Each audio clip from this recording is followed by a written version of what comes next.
Hi అండి, welcome to grand మా channel. అందరూ ఎలా ఉన్నారు? బాగున్నారు? మేము కూడా చాలా బాగున్నామండి.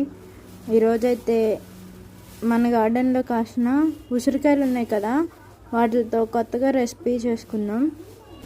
జామ్ చేసుకుందామండి, ఉసిరికాయతో జామ్. సో ఫస్ట్గా ఉసిరికాయలని కడిగి ఆరపెట్టుకోవాలి. ఇప్పుడు మీరు ఏ బౌల్లో అయితే కుక్ చేయాలనుకుంటున్నారో ఆ బౌల్ తీసుకొని స్టవ్ మీద పెట్టి, అలాగే ఉసిరికాయలను కూడా యాడ్ చేసేసి, దాంట్లో మీకు కావాల్సిన టేస్ట్కి సరిపడా షుగర్ని అయితే యాడ్ చేసేసుకోండి. హాఫ్ గ్లాసు టీ గ్లాస్ ఉంటుంది కదా, దాంతో వాటర్ అయితే యాడ్ చేశాను. ఇప్పుడు ఈ షుగర్ మొత్తం బాయిల్ అయ్యి ఇలా వాటర్ అయితే ఫామ్ అవుతుందండి. వాటర్ బాగా దగ్గరికి అయిపోవాలండి, అంటే ఎవాపరేట్ అయిపోవాలి. చూడండి కలర్ ఎంత బాగుందో. అసలు నేనైతే ఏ కలర్ కూడా యాడ్ చేయలేదు.